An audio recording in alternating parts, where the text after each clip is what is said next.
Hey fam, I am dying laughing right now reading some of your pregnancy assumptions. Oh man, it's about to get heated up in here. No, really, my hormones right now is hot. Any place we wander to, any season we go through, I'll be fine as long as I'm with you, heaven knows. What's up, guys? Welcome back to my channel. So this week on my Instagram, I put up a poll that asked you guys, what are your honest assumptions about pregnancy? I was just so curious to know what some of you guys think. Obviously, a lot of these responses, I think, are coming from women who have never had a child before, and I was cracking up at some of them. But I was also a little shook by some of the responses I got. We're gonna have fun with this today here on my channel, as I am 7 months pregnant myself. Don't trigger me though, because the hormones, that's real. I'm gonna keep these anonymous, so you're welcome. So the first assumption here, you have to pee all the time. Honestly, that's a 100% yes for me. First pregnancy with Teeny, I don't remember peeing as much as I pee now. You better believe I am peeing, I feel like at least once or twice every couple hours. Okay, this next assumption, there is no winning. Natural or epidural hurt really bad. A needle in the back. Sister, I can't say I disagree. I wouldn't necessarily say there's no winning because, hello, when that baby comes and is in your arms, you're just like, hallelujah. You literally feel like you won just like the Olympics, gold medal. Like you just feel so bad. And I remember having that moment after I had Teeny. I feel like I just conquered the hardest thing I will ever physically have to experience. So there is winning in that aspect, but I will say we freak ourselves out more in our heads about the epidural than the actual when it's happening in the moment. The initial needle that they put in you, it's just to numb you, and that's just like a really small numbing needle. I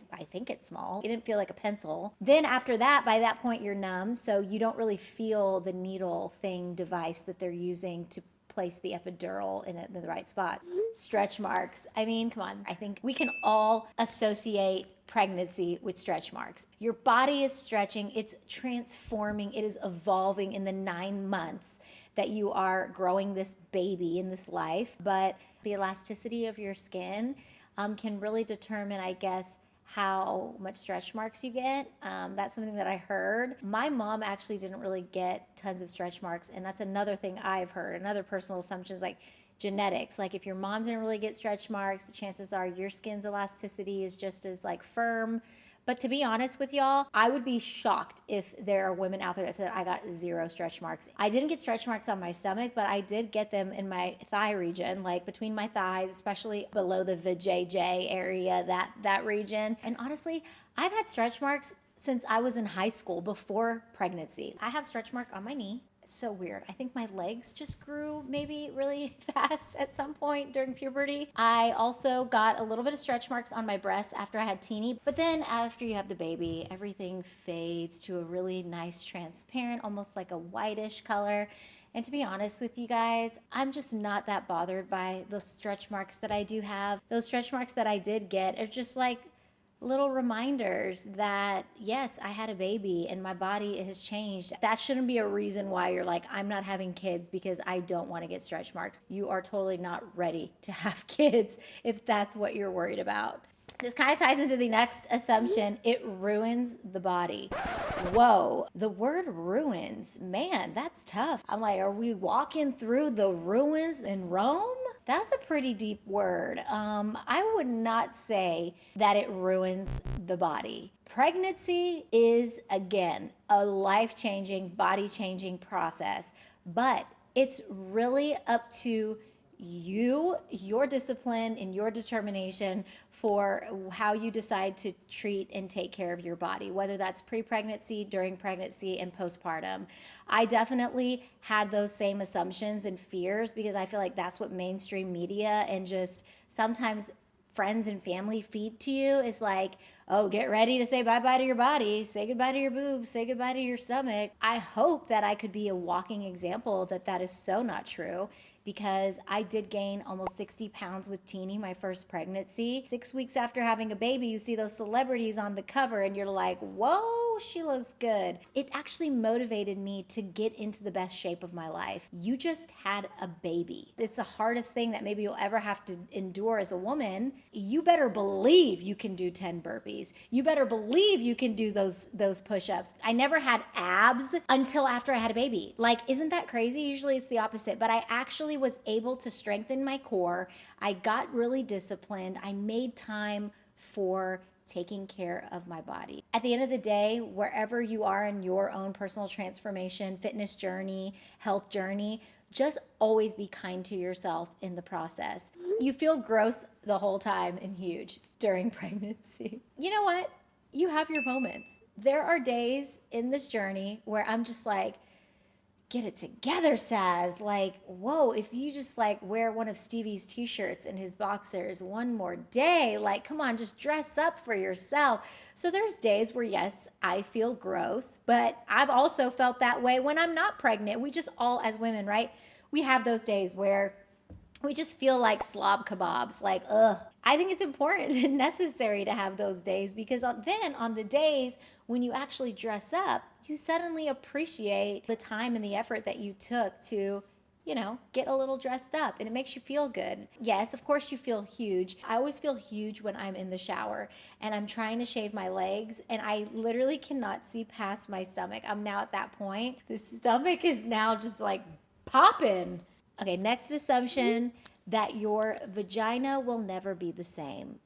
Okay, well, yes and no. If you have a vaginal birth, you better believe it is going to change. I was always worried about that a little bit. I mean, you just wonder, like, can I hold my pee when I gotta go to the bathroom? Like, well, how severe is this whole vagina changing thing? To be honest with you guys, the only thing that I've really noticed that's been different since having a vaginal birth is it is really, really hard for me to do any sort of jumping for an extended period of time without starting to, like, you know, drip a little bit, like pee on myself. Like, that is real.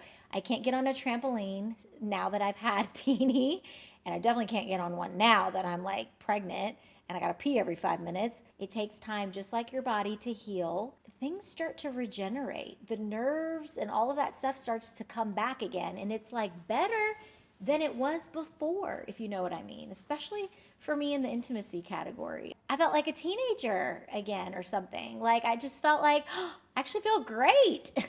Is that TMI? Okay, so since we're on these juicy subjects, you don't have sex while preggers. What?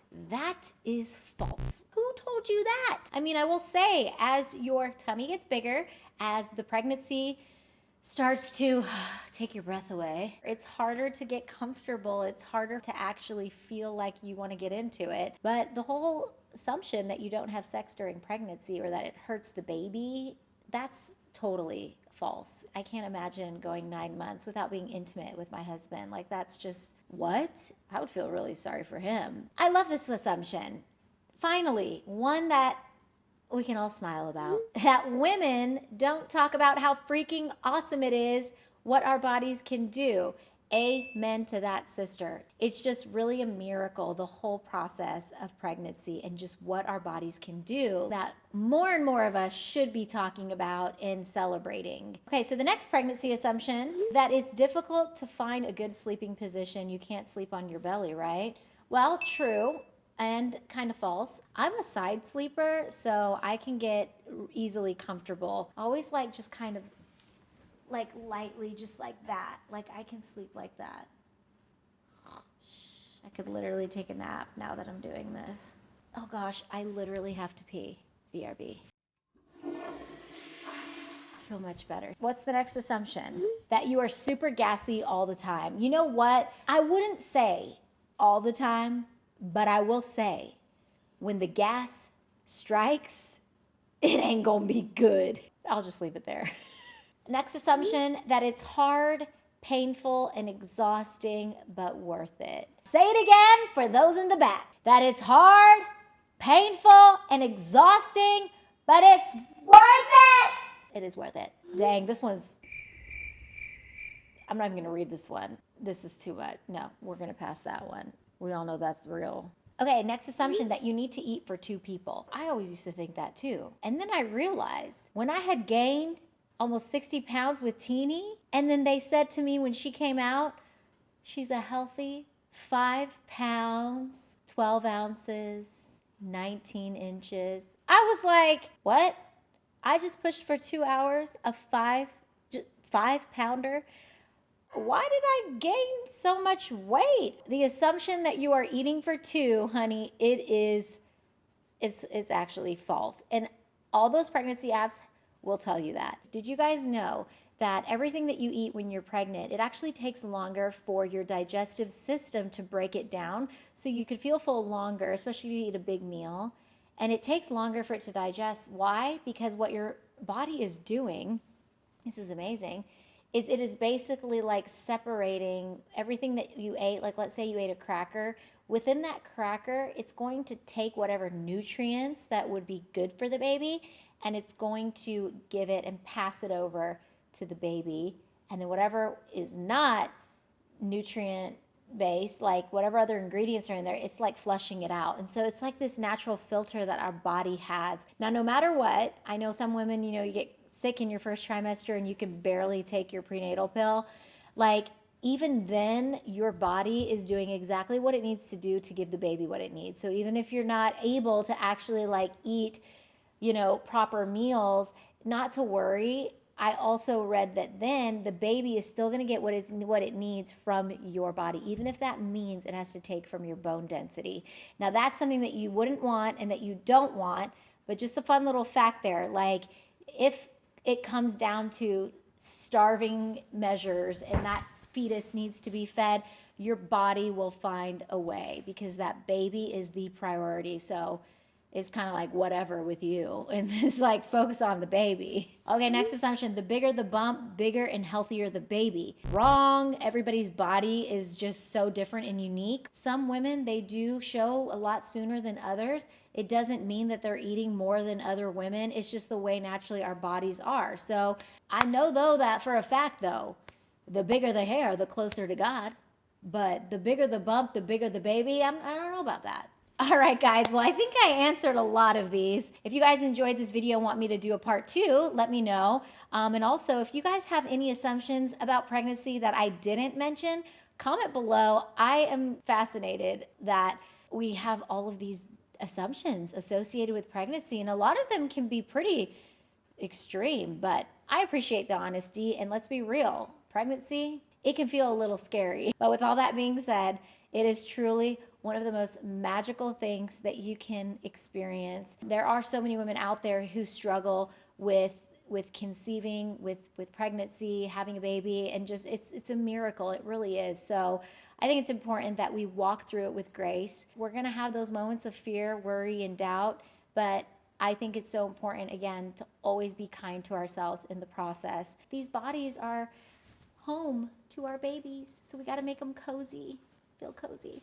By the way, if you love this dress, and it's so cute, it's not maternity, but I just love the sleeves. It's from Wayf, W-A-Y-F. I'll try to link it in my description box if I find it. I love y'all. It was so fun hanging out with you guys today. Let me know what you guys want to see on my channel. I kind of got to go pee again, not gonna lie. All right, until next time. Mwah, mwah. Bye, fam.